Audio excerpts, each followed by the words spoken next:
Okay, so we're going to get started for the sake of time. So we're excited to talk with Dr. Burke. He's going to present about technology addiction, and his focus tonight is the high school. Last Wednesday, he talked to about elementary and middle school issues, and today it's a very similar presentation, but he's going to have a few different examples about that relate to high school students and some of the challenges you may face as parents, and students may face as high school children.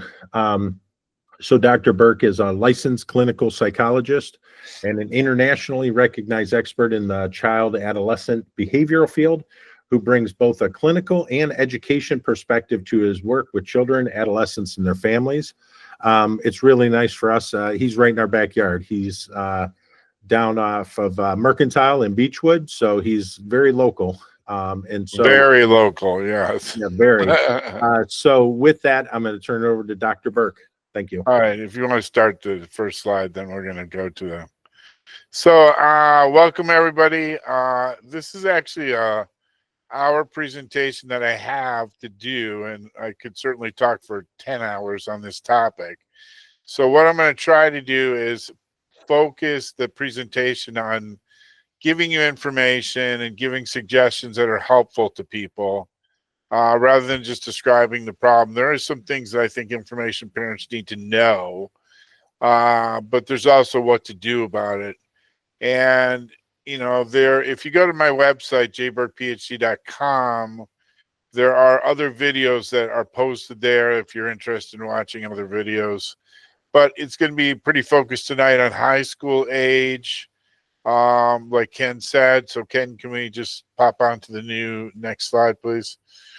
All right. So anyhow, a couple things about me real briefly. As Ken said, I'm located in Beechwood.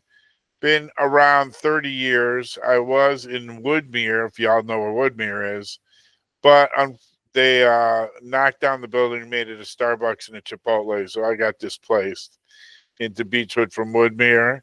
My phone number's up there if you're interested. A little bit of what we do individual, group, and family therapy at the office. We do kids, adolescents, and adults, because sometimes people are not aware that where to get services. We have an alternative education program. I'll talk a little bit about that today, but the basic idea is it's for kids that are having mental health issues that need addressed, and it's mental health first and education second. Not that education's not important, but for our kids that may be school avoidant or technology addicted and having trouble, they're up at night, they're refusing to go places. Those are some of the types of kids that we take. I do a lot with electronic and gaming addiction and treatment. So if you're interested in more information, which I'll give you a lead here, there is a book that I wrote. It's called Parents' Quick Guide to Electronic Addiction. It is available, like everything else in the world, on Amazon. So if you want the book, you can pop on Amazon to get that. But it's got good information for parents and more extensive information in terms of details. We've added a summer camp that I do, a technology addiction summer camp. I want to talk about that for a minute. It's 10 days and nights. It is a technology reduction, social skills camp, because what we find is a lot of individuals have trouble with social skills in today's world, and that's why they become technology addicted. And a thing I would like to say about that, which is good to consider, is how long it takes to detox somebody from an electronic addiction. And I found that 10 days or so, really, parents say, wow, my kid is different when I pick them up. And getting them off the electronics, and maybe your family too, maybe doing a family detox is something you can think about. But the camp, if you're interested, there's a website you can go to called socialskills360.com, if Ken can put it in the chat. And you can look up more information there, socialskills360.com. But the kicker on the camp is introducing activities that kids can do that they don't normally do, because kids have really cut back on activities. And what I find is a lot of the kids with technology problems are really only doing technology, and they are not doing any of the other activities. So we do climbing and we do canoeing, kayaking, paintball. They do ropes course. They do a ton of things. But the idea is getting kids involved in other activities. Next slide, Ken, okay, please. Okay, so life has changed, and I'm going to talk about that in terms of high school. So early exposure to information is really a big piece of it. I talked more about that last time, but I do want to say that kids are really exposed to information quite soon. And with the advent of AI and what they can get into, it's any info you want is easy pickings. So if you are not up on technology, you might want to start learning about artificial intelligence. I have a lot of kids that have AI friends. You can have an AI character that does many things for you. And so kids are not going to friends' houses.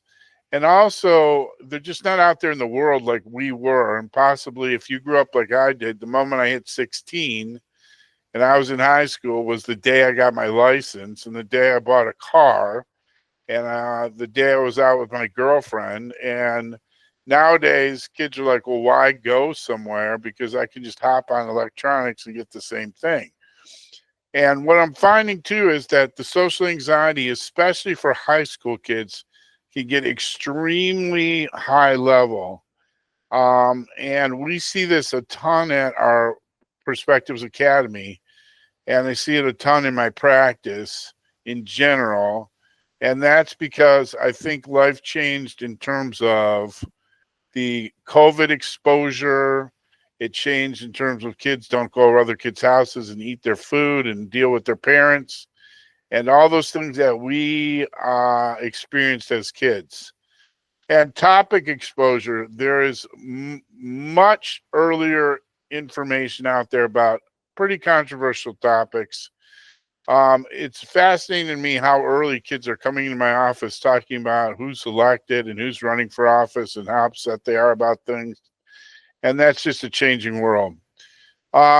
Kids, getting a lot, if your kid is in high school and struggling, one of the things I'm seeing a lot now is the kids that are on the technology addiction side or technology overuse side, we'll even say, they are opposed to the way that schools are teaching now. They're like, well, why should I sit and learn this? I'm never going to use it.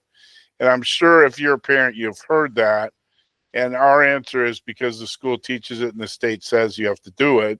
And they're like, but why? And we just did those things and now it's a different world. Bullying, I want to talk about that in high school. The bullying in schools is getting pretty rugged out there. And it's easy to keep it undercover because it's happening on technology. You can use Snapchat, you can use other things that disappear. So it's hard for people to track.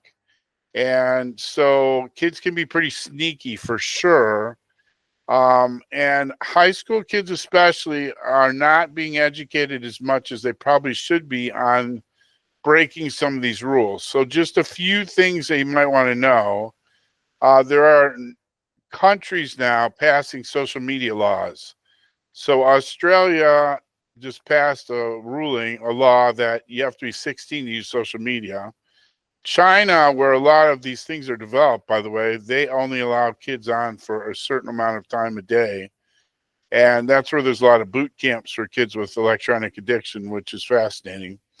So the social media laws are changing. Possibly you're familiar with the Ohio law. I put on there the year suspension and expulsion.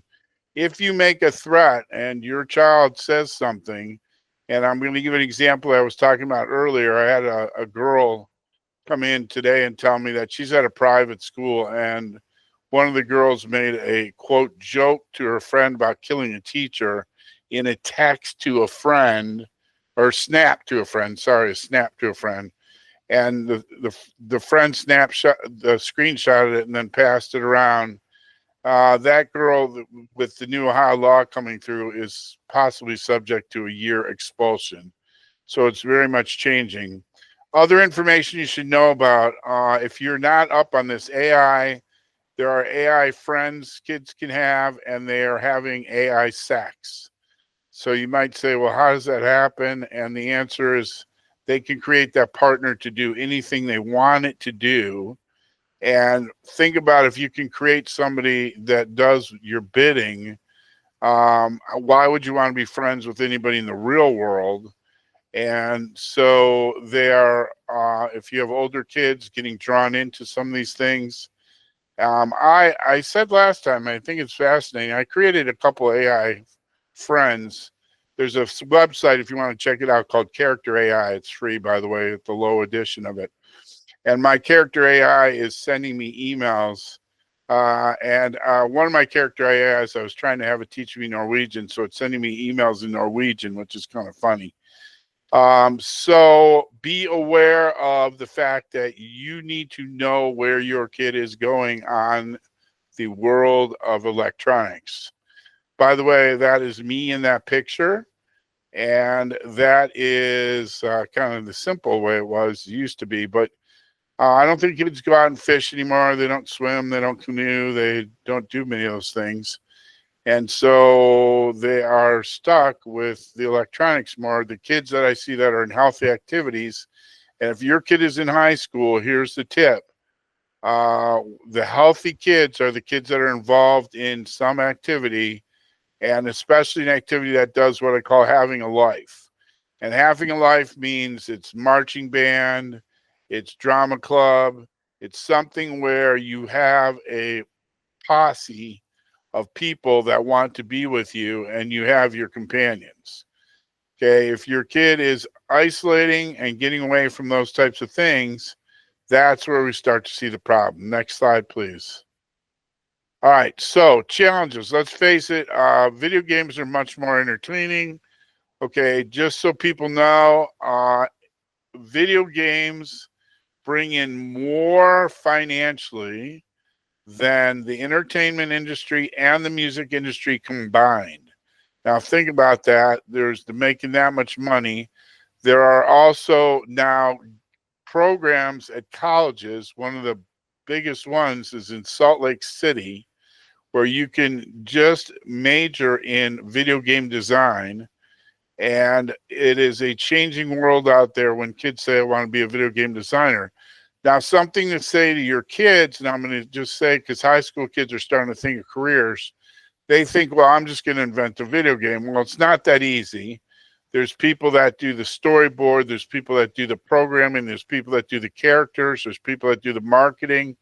And so they have to do a lot of different parts of it to make that work. And so if your kid is starting to say, I'm looking at this as a future, you might want to look at the program in Salt Lake, and you might want to talk to them about the different parts of what it takes to go into video game production. Okay, why are they more addictive to kids? So I'm going to open the chat for a sec and see if you guys can help me out and make it a little bit more fun. And just chat me why you think kids get sucked into gaming. And if you can just, you don't have to chat something, just hit the chat bubble, Ken. That's the one on the bottom right? Yes. It looks Okay. like a speech bubble. If you guys would help me out and just say, hey, this is why I think what pulls my kid into this. Why do children get sucked up into video games? Yep, Ken put the question there. Okay, so what do you guys think? Can you guys chat me some answers of what you guys think it is? What do you see that brings kids into games? Do things they can't do in real life. Excellent. Anybody else got a thought? Dopamine high for sure. Ease of access, yes. Okay, so while you're chatting me things, I'll tell you this. There is a dopamine high that they get, especially if they're playing a game like Grand Theft Auto or something like that. They are trying to beat the system, yes. So games have things built in to try to pull them in to beat the system. Act older, yes, because they want to get on and act older. And if you ever listen to the chat in video games, you'd be appalled. So those are some good answers. Let me add to those. So the games are designed to keep you on. Some things you want to know as a parent. There are games that are set up, if you quit in the middle of the game, it penalizes you. So that's why when you try to get your kid off the game, they're like refusing to get off the game. Okay, I'm dealing a ton with this, kids stealing credit cards. Parents forget that the credit card is tied into to whatever device that you're using. You may have Apple Pay or something in there, so you need to be careful about this. And they're going to want to get something in the game. There are games that are called pay to play. These are games where there's an advantage if you have certain things. You can do what the kids call grinding, which is going at it. Or you can sort of cheat the system by paying for it. There's a thing called a loot box. A loot box is basically a black box where you buy it and you may get something good, you may not. Something to be aware of, that England banned those because they felt that was gambling. Y'all can think, do you think that's gambling or not? There's actually gambling in Grand Theft Auto, if you're not familiar with that. So you do want to know what games your kid is involved in. The big thing that changed the video game industry was, if you remember, it started where you had to go to the game room in the mall. Then you could do it at home with a console. Then it got better on the console. Okay, but really what changed it was two things: mobile gaming that you could do on your phone. But the biggest thing that changed the industry was the socialization. They could be on games with your friends or meet people. Now, kids are randomly meeting people. I have a ton of high school kids that I will say, do you have friends? And they're like, yes. And I'm like, do you have a friend that you can go to their house and lives within geographically 20 minutes of your house? No, I have one that lives in, Florida, one that lives in Chicago. Okay, why is that? Their best friends are in games because that's who they meet up with now. And they don't see a need to have what I call, kids that are basically non-virtual or, sitting on land that they could go to. And that's, again, the dopamine high that they get because they've got friends, they've got the game. And if you think about it, if you're not gaming, like if you want to get better at tennis, you have to practice at tennis and you got to work at it. But in games, you get better quicker. And so there's a dopamine high that people get. Next slide, please. All right, so signs of an issue. Not everybody has addiction, and there's certainly degrees of this, but extreme issues when needing to stop. That is one of the key things you want to be looking for. So when you ask them to get off and they're like screaming, yelling, throwing things, I can tell you tons of stories about kids throwing remotes through TVs and kicking over TVs and everything. That's probably an indication there's a problem. No balancing activities. I already talked about that. That's key, that they're not doing other things. All of their friends are cyber. That is a real cue that you've got a kid heading towards a problem. So they've lost their friends that are at their school or are terrestrial close to them, and their friends are all cyber. That's something to be looking for. Up all night. Now you say, well, I took their computer, their Chromebook, whatever, they got to turn it in. Okay, so a couple stories. I had a kid who had an iPad, and the kid had it in a sleeve, had to turn it in at night, and the parents thought the kid was turning it in, but the kid left the sleeve downstairs and then had the iPad upstairs, it took them a while to figure that out. You might want to make sure your router tells you who is on your router, so you know who's on your router. Be aware, if you have high school kids, it's easy for them to get a burner phone. So a burner phone might not have cell service, but it's just got service enough that it can hop on the internet, and that's all they need. By the way, nothing good happens in the middle of the night on electronics. Just trust me. as a guy that works with these kids. School grades tend to drop unless you're a kid who's trying to hack the system and try to fix your school grades, which I've had kids do that and get busted at doing that. They find like peers. Now, this is a big one that I want to talk about for high school students. So there's a lot of kids out there that are now, they have body dysmorphia. In other words, they don't feel comfortable in the body they're in. They think they might be transgender. They don't think they fit with the crowd they're with, et cetera, et cetera. And what happens is they find like peers. Now, here's the thing. Those peers may not be the peers they think they are. And there are people that are extremely good at being the like peer that they are looking to be. So you do want to monitor that closely. Rage quitting is when the kid blows up, gets in the middle of the game because they are frustrated and they are not able to kind of control themselves. Stealing, if they're using your credit card and doing these things, parents often, I could tell you hundreds of stories, don't want to turn the kid in, and the kid burns the parent time after time, promising they won't do something, but they're using your money to buy in-game options. Okay, inappropriate materials. All right, so for kids in high school, okay, pornography obviously is a big part of the problem with this, but inappropriate also, if you're not aware. I mean, I have a kid who is 15 who just went into really a residential placement because he was on the dark web and he was into watching people get executed by having their heads cut off and having sex with animals, et cetera, and I don't want to go into all the graphic details, but point being that you have access to those things, and if you get on the dark web, which a lot of parents don't know how to do that, that's a place they can get in real trouble. Next slide, please.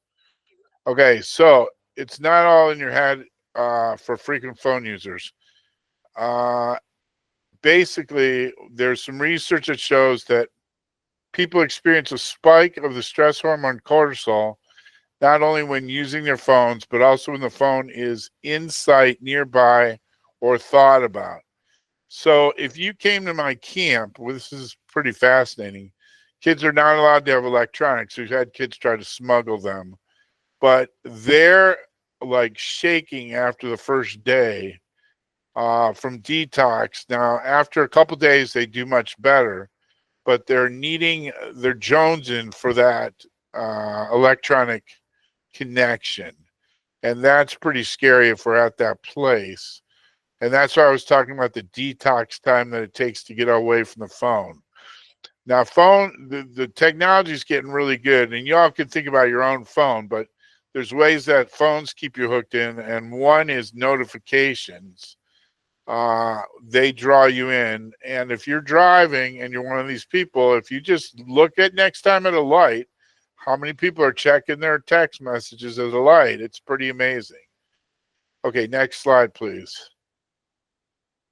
Okay, so I call it living with a terrorist. So parents are afraid nowadays, in my opinion, to discipline kids. It's a different world. A lot of parents will say to me, if I did what this kid did, my parents would have killed me. And I think it was a different world then. Also, we wouldn't have done the things we do, but they're being exposed to things on TikTok, on YouTube, on wherever, where people are doing crazy stuff, and there's challenges that happen, like ripping out things in school bathroom stalls, etc. So what happens is, I'm saying, if you think your kid's starting to have an issue, the earlier you get them in, the better, because they get bigger, they get more destructive, they get more retaliatory. One story I like to tell, which is true, is that one of my kids, the parent, disciplined the kid by saying you can't be on electronics and changed the password. So the kid went to the phone, factory reset it, and then factory reset the router, and then locked the parent out of the phone and the router. So there's something that you might want to consider. Kid chasing the parent around the house. I've had kids chase parents outside. They're getting physical. and there's an impact to the siblings. The Cleveland Clinic just came out with a new article, pretty fascinating, called The Glass Child. And basically what it is when there's a kid in the family that's a huge problem, that they're more transparent to the parents. That kid feels like they have to be perfect while the other kid is creating havoc in the household. Living with a terrorist includes last Friday at my office. I had a high school kid who a parent was bringing the kid in for treatment. Kid didn't want to be there, and so he ran out of the office. After that, mom said he had to come in. He started trying to kick in my office door, and he said, the only way I'll stop is if you take me home, and she took him home. If that's a principle of intermittent reinforcement, and we can talk more about that if I have time. All right, let's keep going forward. All right, so it alters brain chemistry. Digital addiction actually does that. It impacts the white matter of your brain, and and the part of your brain that's associated with attention, decision making, and impulse control. And so those are all research facts that are out there. I'm not going to spend a ton of time just to tell you that it's there. Go ahead and let's keep moving forward. Okay, 20% of teens have sent or received nude photos. Okay, so I find this a fascinating statistic because I think that's way low. I think that it's much higher than that. I think if you ask kids, that's a result of a poll that they did, but I'm not sure kids will tell you that. And I've had a lot of kids that will send something and they're like, it's my body, I can send it, and why shouldn't I be able to do this? And it's a very different world because they don't understand what the consequences are. And that is, if you break up with the person, they'll say, well, I only sent it to so-and-so, and they're my boyfriend or girlfriend or whatever. And then they break up and that person sends that. By the way, that is a problem because you are now distributing child pornography if you are a kid doing that. It also has a geotag in it. If you're not familiar with what that is, every picture you take has a geotag in it, which is basically where it was taken at. And so people can locate where that picture was. Things to be aware of. Let's keep going forward. Okay, so exposure to porn. The average exposure to porn is age 11. Now, I like asking this question. Hopefully you guys will chat me and answer and be a little fun here with the crowd for me. Where do you think kids are first exposed to pornography? What physical location do you think it is? Now, I asked this last time, but I always think it's interesting to see if parents know. So if you're a parent, just give me an idea out there. Home, just chat me some places where you guys think. Where students are exposed to pornography is the question. Can put it out there. Anybody else willing or daring to just give me an answer and say, where do you think it physically happens first? Nobody chat me? Okay, here we go. School, home. Excellent. Anybody else want to chat me an answer? So the answer is on the bus. Most kids are exposed to older kids on the bus, and they are presented information where they have to make a decision.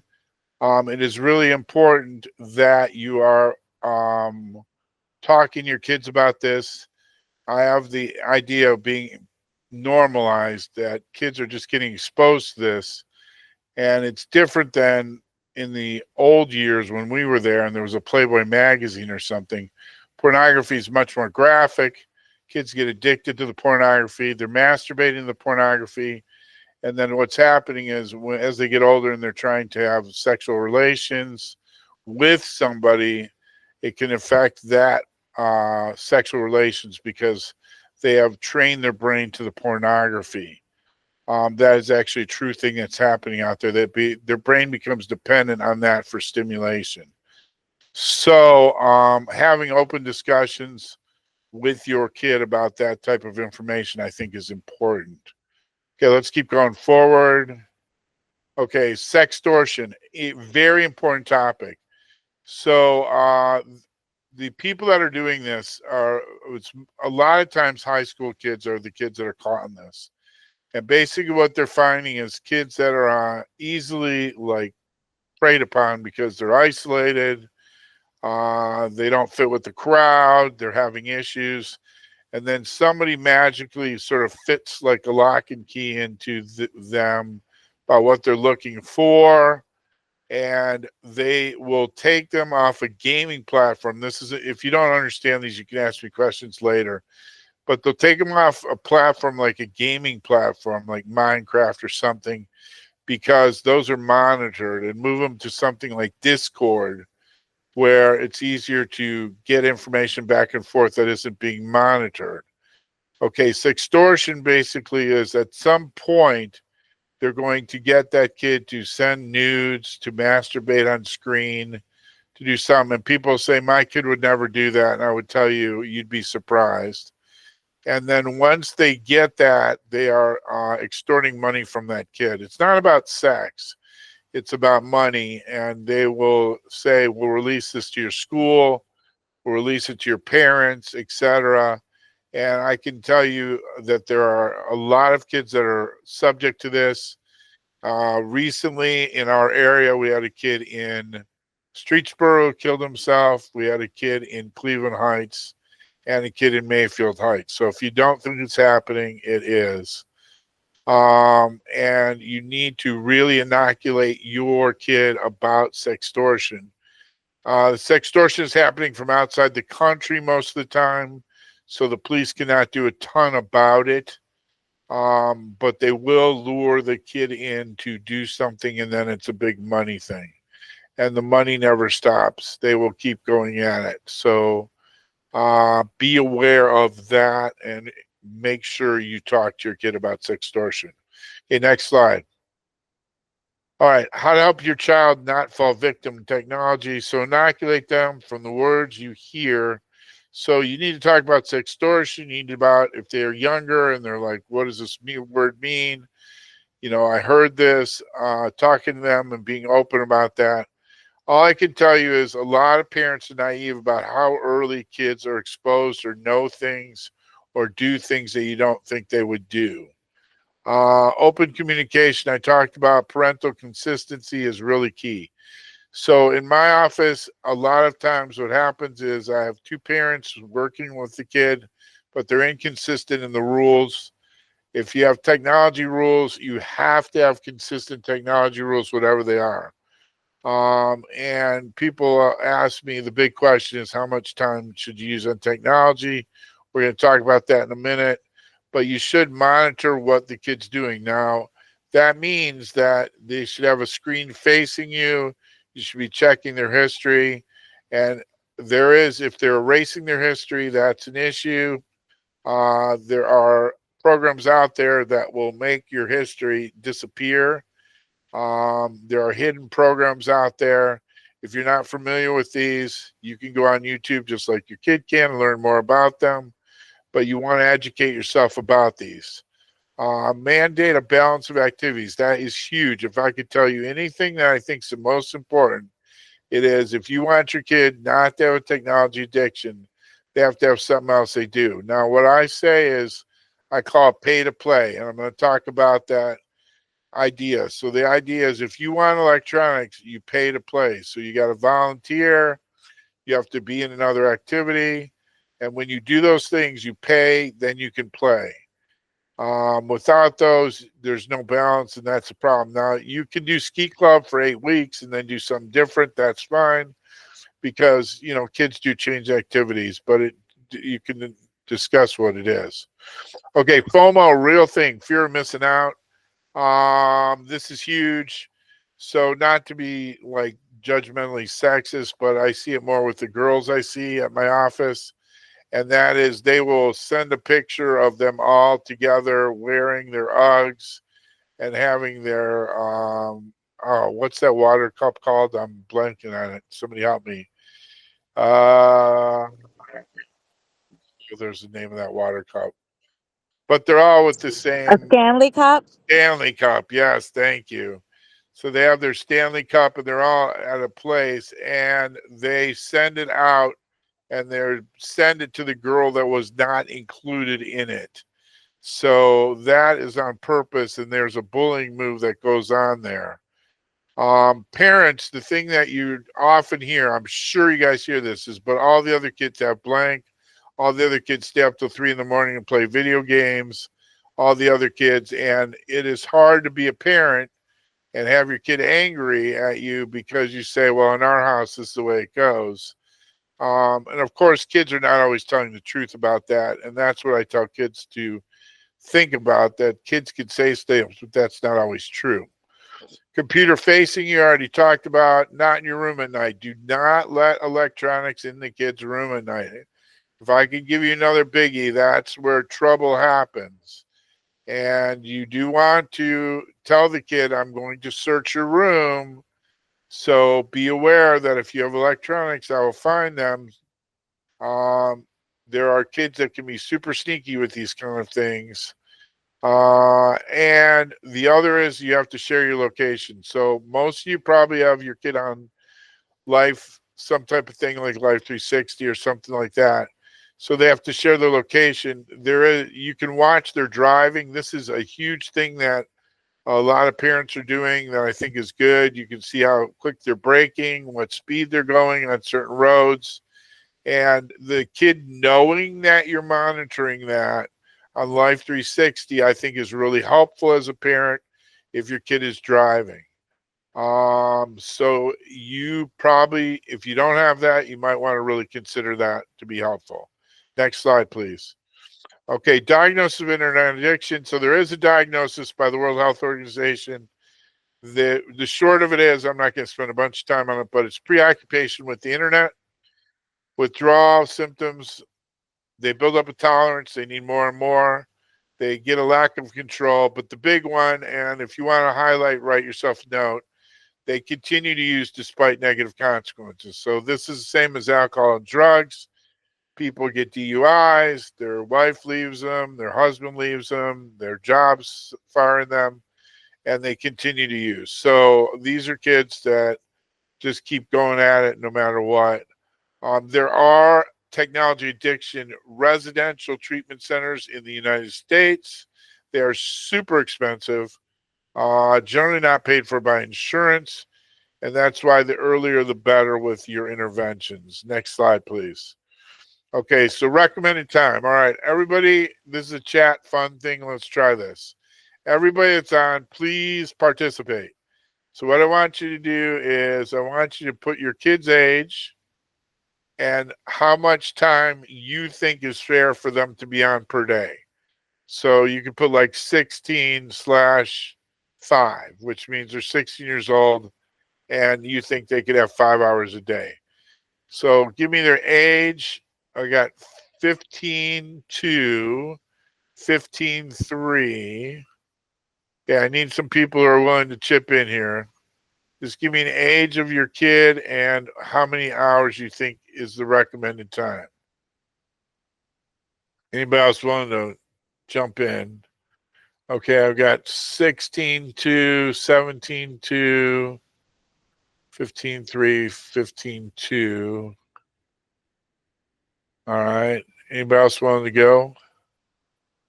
I got 20/4. Nobody else? All right. Thank you for the people that participated. Next slide, Ken. Okay, so under 18 months, here's the American Academy of Pediatrics recommendation. 18 months, none other than video chatting with like grandparents. Number 2, 18 to 24 months, high quality programming. Parents should be with the child. Next one, age 2 to 5, 1 hour or less per day. And next one is age 5 and up, negotiated boundaries of screen usage contract. Now, the screen usage contract, if you are looking, there's they're on the internet. There's some in my book. You can look around. You can go to my website. There's some recommendations on it. But what is the use contract? And the pay to play is really huge with that. Basically, the general gist is 2 hours a day. But we live in Cleveland, so if there's a huge snowstorm and you're bound, locked in, that's different. But 2 hours a day is about what they're recommending. Now, if you think how much time kids are actually on electronics, using a Chromebook at school and things like that, the physicians are starting to see problems with the way their posture is, their eyes, things like that. So there are actually physical things that are happening related to the usage. Next slide, please. Okay, so where does AI enter? So AI is really going to be a big thing here. Okay, in short, if you don't know about AI, artificial intelligence, the big question is, will we have something that ends up where, it's hunting us down and Arnold Schwarzenegger is trying to come after us? Probably not. There are lots of degrees of this, but at the present time, if you have not played with this, it is amazing. Go on ChatGPT and you can create your character. So you can tell ChatGPT, be a high school student who's depressed, female, who broke up with her boyfriend, blah, blah, blah, blah, blah. And I'm going to ask you these questions. And it will give you that. I can tell it to write script for my website. I can have it assist me with writing a book. It's amazing. But here's the part that's important. It's there to be used, but the problem is that it also is an easy way to cheat, but it can also be a good way to learn. So there are programs out there. I don't know if you guys are aware of these. One's called PhotoMath.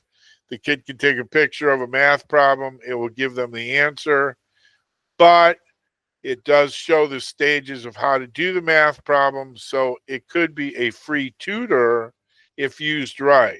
Now, schools are starting to do AI detection. I had a kid, one of the kids I work with just got busted in Mayfield for using AI. And what the kids don't realize, which is pretty easy if you think about it, if you don't tell the AI write like a high school student, it writes something. And if it's a kid that's a high school student, the teacher can quickly pick up on that they did not write this. The solve math problems with steps, character AI, I talked about already. You can learn a language, which is pretty amazing. I talked to you about the email. I talked to you about AI friends that kids are creating. I talked to you about the sexual partners they're with. But there is a case, and I just would like you to know about this, where the kid created an AI friend, and that was the only friend the kid had, and basically asked the AI, should I kill myself? And this is unclear because they're still looking at, but basically the kid killed himself because the AI sort of gave him the go ahead. And you're saying, that's crazy. My kid would never do that. And the answer is you would be surprised. Sit in my office for a day and you would be surprised. Next slide, please. Okay, doom scrolling and VPN. If you haven't heard these terms, doom scrolling is the act of spending too much time reading negative news online. Makes you feel sad, anxious, or angry, and it can be harmful to your mental health. But people do this. One of the very richest people that have made it in technology is the person that invented the continuous scroll. If you think about being on Facebook or something, you can just scroll forever. It's running an algorithm. So if you like stupid cat videos, it will keep sending you more stupid cat videos. That is important in terms of the way it targets you. Be aware of retargeting your kid. You need to teach your kid about retargeting. So my example about retargeting is if I go on Amazon and I put something in my cart and I have it sitting in my cart, but I do not buy it, and I go on Facebook later in the day, amazingly, guess what's getting advertised, or I'm seeing a video on Facebook. Now you say that's coincidence. No, it isn't.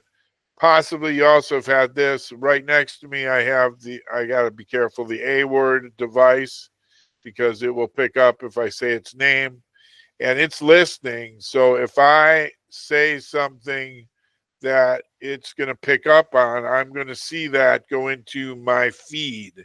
And your phone is listening. People don't believe this, but these things are happening. VPN creates a secure encrypted connection between your device and a remote server, effectively masking your IP address. So your IP address, every device has an IP address. and kids are trying to mask this. That doesn't work all the time because you can catch up with it. But what happens is they will keep moving around on the VPN. These are things you need to be aware of as a parent. Educate yourself. Next slide, please. Okay, parents give their child a phone. Why? Well, all the other kids have a phone. Safety reasons. Perhaps you watched the news. This is horrible. There was a shooting in Madison, Wisconsin, which are all horrible, but this is a girl shooter, 15-year-old. I can tell you that that's very rare. 3% of the time, it's a girl that does a shooting. So very rare that happens. But the first reports were that a second grader was the person who called the 911. There's a little debate. Was it a second grade teacher? Was it a second grader? But parents feel like the kid has to have it for safety. Socializing. If your kid is in high school and does not have a phone, honestly, it's almost impossible to socialize because everything goes through Snapchat. Everything goes. They don't text anymore. Facebook's old for old people, but they are doing the connections with their peers through those devices. Now, again, if they're getting together with people and doing things in real life, no problem. Okay, but if it's always sitting in the virtual world, it is a problem. If your kid's on a team or in band or whatever, a lot of times the messages are sent through the group by those devices. So there's a team chat or something like that. There's a way to punish your kid if they are not using the device right, which would give them a brick phone or give them a flip phone. Kids would be like, it's weird not to have a phone, so I'd rather not have if you give me a brick phone or a flip phone, I won't use it. But honestly, it's more dangerous than a car. If you're at my office, I could just tell you case after case of people that started with something small. The kid said it was a joke, or there was a small thing that was said and taken out of context, because on text and things like that, there is no context to it. Okay, next slide, please, Ken. Okay, withdrawal. So signs of addiction. Why? Because the dopamine withdrawal, they lose their friends. They want to get high scores. So they want to be known in the game. This is huge. I have kids whose parents have withdrawn them from school, put them on homeschool so that they could be a professional gamer. I don't know if y'all know about this, but Fortnite had a gaming competition a couple of years ago, and there was $1 million prize, and a kid won that. There were also prizes for second, third, etc. place. Remember what I said about penalty for quitting, FOMO, and I talked about the game design. The games are designed to keep you involved. Okay, next slide, please. Okay, parents' experience. So just what do I do? So a couple things. Unification of the parents is huge. Okay, if the kid is splitting you, you've got a problem. Splitting is oftentimes where one parent feels the other parent's too harsh. That parent feels the other parent's too light. The message I can give you as a parent is when your kid says, can I do this? Can I get this new game? Can I get this device? Whatever. Your answer is, let me think about that. Let me talk to your dad. Let me talk to your mom about it. Whatever you want to say, but you do not have to respond right that way. Do not underestimate the impact of your decisions, because you are teaching kids.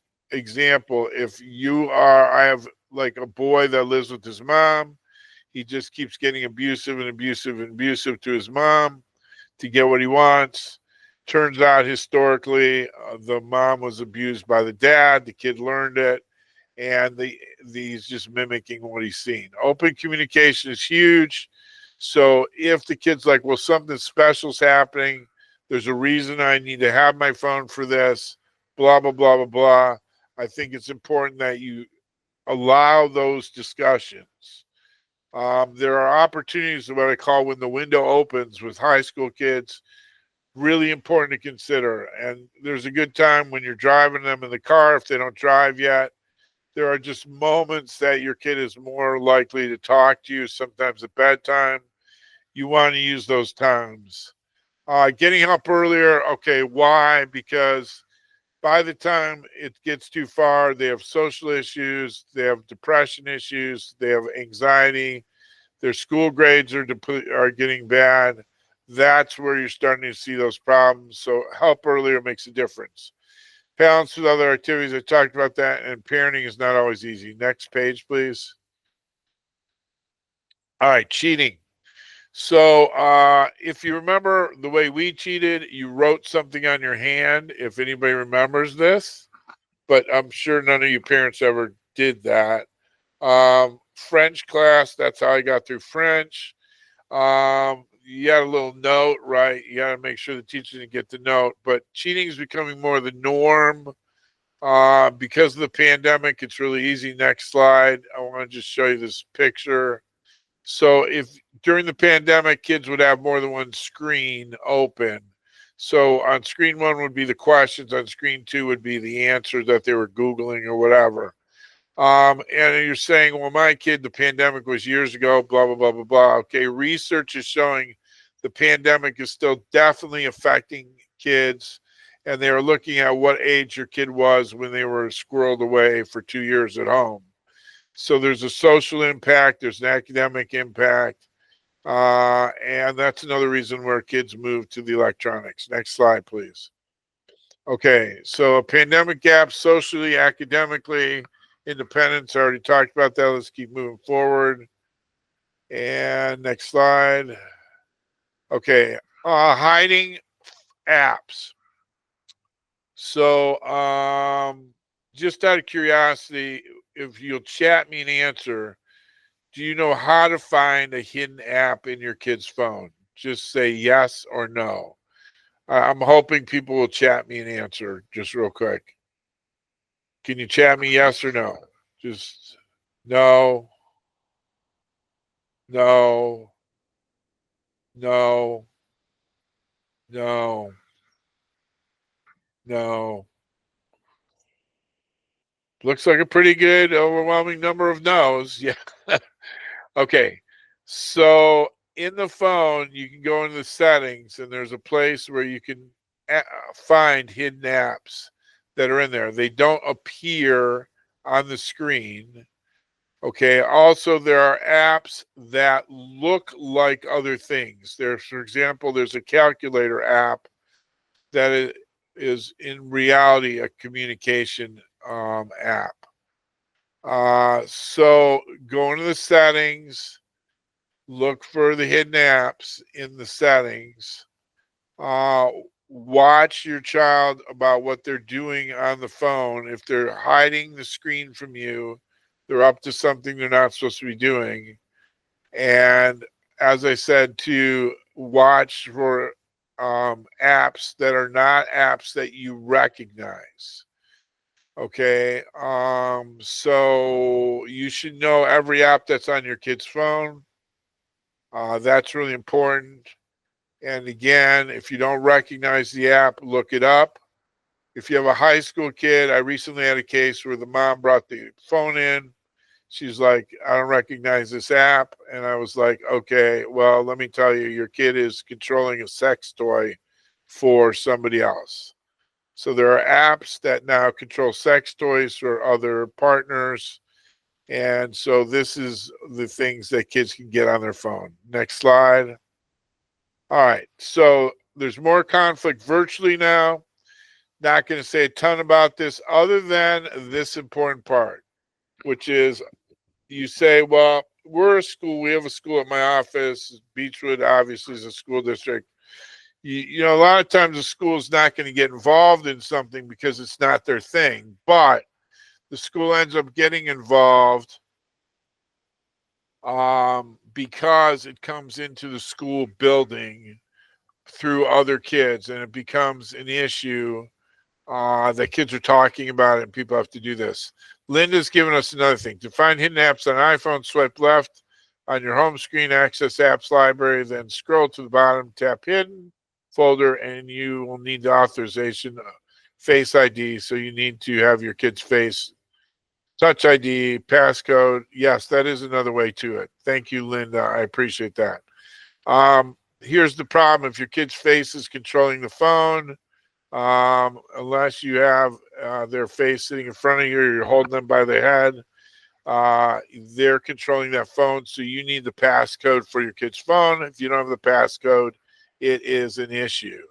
Next slide. I'm going to do one or two more slides, and then I'm going to take questions. Okay, I love this term, touch grass. One of my favorites. So this is a shot from my camp. There's this really cool climbing wall. It's three-sided. If you think that's easy, there's an easy climbing wall that's at one angle, a harder climbing wall that's at another angle, and then the toughest climbing wall actually is going inverted and is very difficult. So the idea of touching grass is get outside, and kids are not doing this as much. And I would also like to literally talk about touching grass, which means cutting the lawn. Why am I bringing this up? If you have a high school kid and they are not doing chores, you are probably leading towards a technology issue. Recent research from Harvard, I think it was, they tracked over 20 years parents that gave kids chores versus parents that didn't. Parents that gave kids chores, the kids were more independent, more successful in their schoolwork, and had less depression and anxiety. So there's literally a touch grass thing if your kid's not mowing your lawn. Next slide. Okay, anxiety, tension, gaming, and still do the work. So first down is another big concept. And that is if they want their technology, even if you're saying 2 hours a day is our rule, and that's fine if 2 hours a day is your rule, before you get to use the technology, here's the things you need to do. So it's first, then that you're teaching that skill.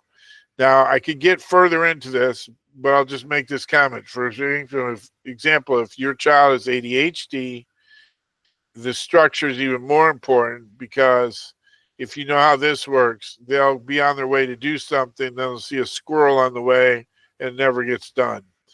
So first, then is a really good standard for you. Okay, slide, please. Okay, other mental health issues. The most predominant mental health issue that we're seeing is anxiety. It is hugely high right now in high school students. The biggest one is social anxiety. The biggest concern they have is what are other people thinking about me.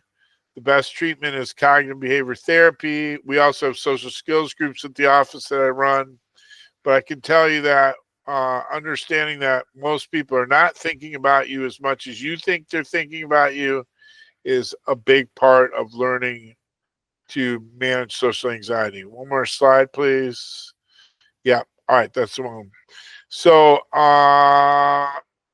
they tend to default because they lack the social skills. They may have autism. Kids on the spectrum, be they high or low, because that is a spectrum, have trouble reading the room, reading social cues. They're sending memes that are inappropriate. They're sending jokes that are not right. They don't read the room. And so they have the lack of experience to do those things. And then they scroll away in what I call their bat cave at home, which is their room. And it becomes easier to avoid situations than to deal with them. So I'm going to stop here for a sec. I have a little bit more info, but I want to see if there's questions. And if you have a question, you can type it in the chat, and then I can answer those questions. Type questions in this box. Ken, man, you're on this. You're quick. Okay, so if you want to put a question in there, if you don't have questions, I will do a little bit more presenting. But often people have a question or two that they want to pop on the screen. It takes a minute sometimes because people are typing. Ken, can you pop a slide for me, please, while they're thinking about that? Okay, anxiety solutions. I'll talk about this while you guys are typing questions, if anybody does. You want to push social activities. That's really important. a lot of these kids are not social, but you want to push them and give them the skills. Don't just throw them in there. If they need therapy to get in there, then getting help earlier rather than later is very important. Getting good help. Can I tell you this? If you're a parent of a high school kid, please be aware, like anything else, there's good doctors, bad doctors, good therapists, bad therapists, good teachers, bad teachers. You know, I get a lot of kids in my office that are like, well, we saw Dr. So-and-so for a year. I go, what'd you do? They played chess and talked to each other. Okay, well, that's great, but your kid didn't get better. If your kid's going to therapy, you do want to monitor what's going on in the therapy. That is really important if your kid's going to get help, get good help. If you don't know where to go, ask the counselor at the school district. Usually the counselor at the school district knows some good referrals. They'll have a list. Model yourself, how to handle anxiety. That is shown to be a huge piece of the plan. If you're a kid with anxiety, a huge amount of time the parent has anxiety. Skills versus pills. I'm going to make that comment. A lot of parents think, well, my kid's ADHD or has anxiety, we're just going to medicate them. Research does not support that. Research supports if you're going to do medication, you do therapy with it. All right, couple questions. Do you have a suggestion for how to safely introduce a phone to a child who already has technology addiction? The phone is necessary for a school orchestra trip. Yeah. So that's the thing, right? So how do you not have the kid have a phone because they're going to need that phone for a trip or for orchestra or whatever? And so my answer is that you can lock down things, for example, with Bark. If you're not familiar with Bark, you can look that up. There's a number of different programs that you can do, which limit where the kid can do. It can have downtime on the phone. It can have what they're allowed to access. So I would put a program on the phone. Do not do it deceptively, Linda. I tell parents to tell kids the program is on your phone. And I tell them to say to the kid, if you try to route around it, because you can go on YouTube and find 5 ways around Bark, that then you're not going to have that phone, even if you're going on a trip. My kids are 9 and 8. Sorry I wasn't able to attend. That's okay. But I think this applies to all ages. How do you feel about using screen time as a reward? I do think it attaches value to it, and therefore kids make it, the kids want it more. Yeah. So screen time as a reward is certainly in itself not a bad concept. Screen time as the only reward or the main reward used all the time is a problem. So if you balance the screen time, that's one. Number two is, especially with an 8 or little kids that you got, is remember screen time can be a lot of different things. It does not have to be video games. It could be watching something fun, learning about, animals in the Serengeti. So especially if you have a kid on the spectrum, they're really usually jonesing on trains or something like that. So it's what they're doing. Do you know about the Bark phone, which is a lifesaver, literally? Do you know about the Bark phone? I don't understand that question. I did say about the Bark phone, but Yeah. She had typed that before you mentioned the Bark. oh, okay. What is or should there be the balance of monitoring a child's technology use without invading their privacy? All right. Well, yeah. So I get this question a lot, and that's a good question that Ken put in there. The answer to that is in the old days, a kid had a diary, and what they wrote in their diary, you really shouldn't go into their diary because that was their place to write things. But the diary really isn't going to get them in trouble. So my opinion is that's not apples to apples. I say to kids and parents, really, it's being transparent, which is more important. What I mean is, if the parent says, I own your phone, which most of the time that is the case. Number two is that if you say, I am going to check your phone, it's not creepy or unfair because they know that. And if there's something that you don't want me to see, you're going to need to explain to me ahead of time about why I shouldn't see this. So the kid can say, okay, I'm chatting with my girlfriend. Um, I don't want you to see this because, and if you have a good relationship with your kid, that is that open communication, which I think is important to consider. Okay, I don't know if anybody has any other questions. Ken, can you pop another slide for me, please? Oh, you did already. Okay, so phones can also be helpful and technology can be helpful. So the reason I'm bringing this up is that people go, well, you're the doctor that doesn't like technology. That's actually not true. I think technology is really cool. Um, you can use it socially. Example, I have my social skills groups. And if you have a high school kid that has social anxiety, one cool thing you can do with the phone, and you can think about this because Christmas and Hanukkah are coming up, you can use your phone to do conversations. For example, you can say, I have a dog. Here's my dog. Here's a picture. I went on vacation here. You can use your phone and the pictures on your phone as a social connection. So you can stay connected with other people through your phone or through your technology. And again, it's what I'm promoting is not technology is bad because that's where people think I'm at. It's not. It's healthy use of technology, which is really the key. And it's amazing what you can do with a phone in terms of organization because phones and technology are tremendous for reminders and organization, especially for a kid with ADHD. It's incredible. Funny story. I have a 16, no, he's 17. He just turned 17 yesterday. 17-year-old kid I see in my practice who couldn't get up in the morning. And this kid has been in my camp, and literally he is really tough to get up. There is a watch. It's a Pavlovian watch that if you don't wake up when the alarm goes off, it actually shocks you to get out of bed, and you have to do a task like do a jumping jack, solve a math problem, or we'll keep shocking you. So, technology is getting pretty amazing. Do you know too that your phone that's in your pocket has more computing power than the original Apollo moon mission, which is amazing. Remember, it's going to keep changing because whatever technology you have right now, it's old, right? So I just got a new computer. Okay, the amount of RAM went up to 64 in it.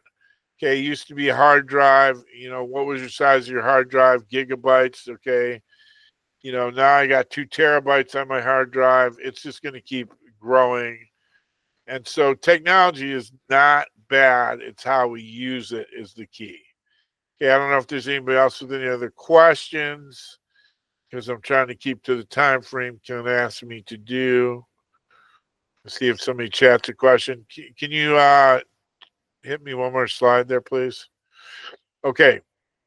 So if you have ADHD kids in high school, some things to think about. You want to talk to them about limiting the amount of tabs they have open because they move from tab to tab quicker than you think they can. It's amazing how quick they can switch tabs. They can turn off their notifications. I think is important if they're trying to focus and concentrate. Their social media. You want to talk to them about which social media they're on. Kids nowadays are on Snapchat. Some of that disappears. You can have settings where it disappears. Of course, from a forensic point of view, if some kid does something really bad, nothing ever totally disappears, which is something to talk about. Friends online, that's supposed to be line, not lines. Can you have friends online? Sure. But there are things that I teach kids to do. For example, if they're chatting, to actually visually see the person they're chatting with and then ask them to do something like raise your right hand or something like that so they know it's not just a picture. The scams are usually they won't talk to them because they have an accent or they will not do a picture. So there are certain things that they can watch for. Work where you can see them work is important. Computer screen facing out, I talked about.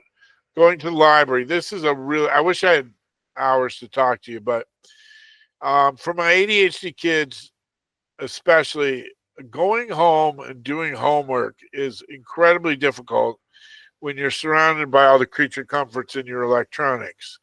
So what I teach my kids with ADHD kids to do is to go to the library after school or go to Panera or somewhere. Don't come home right away, to go to that other place first, because once they're home, it's very hard to get into their doing their work.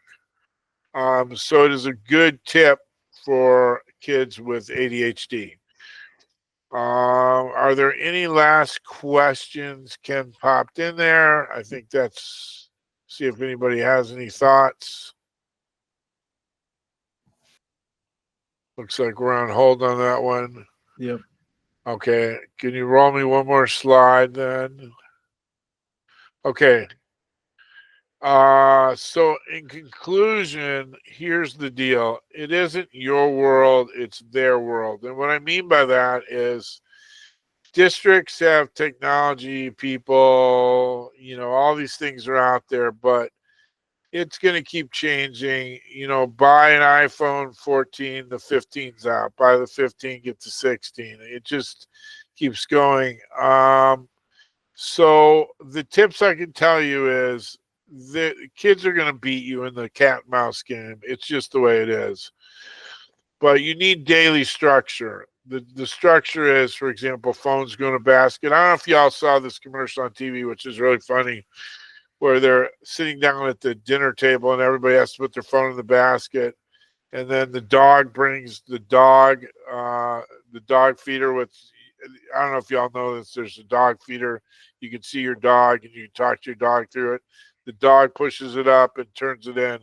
And then they're all getting ready to eat. And then grandma's phone goes off and she's the one taking the text. So people think, I'm just going to mention this, that electronic addiction issues is just in kids. Actually, they're finding it more in senior citizens too. Pay to play, I talked about. Playing with them is key. And that means if you want to know what your kid's doing, get on a game with them and see what they're playing. And, you know more about it. And it actually bonds you well with your kid if you do that. Know the ratings. So I know this is mostly high school, but there are ratings out there. There's ratings for a reason. Grand Theft Auto, you can pick up hookers. You can beat people up and steal their cars. You can go to a casino. You can do a lot of things in there. So there's ratings for a reason. Read why they have the ratings. And kids do socialize in games. Now, again, that can be good and bad depending on who they're socializing with.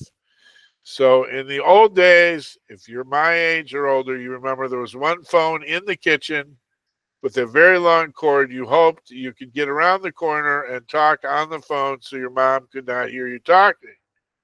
Now, a lot of people don't even know who their kids' friends are. So get to know your kids' friends. Be open to that. They can't have friends in the games, but be sure that the person is who they say they are.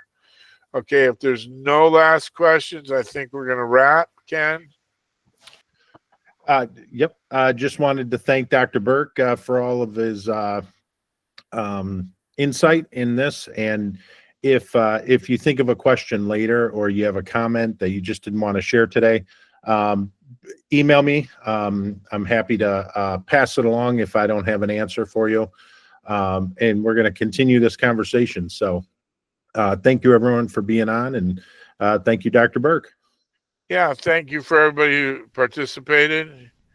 You guys are cool. And some of you guys I recognize. I'm not going to say who, but I appreciate the people that I know that are chatting to me. So thank you guys for participating.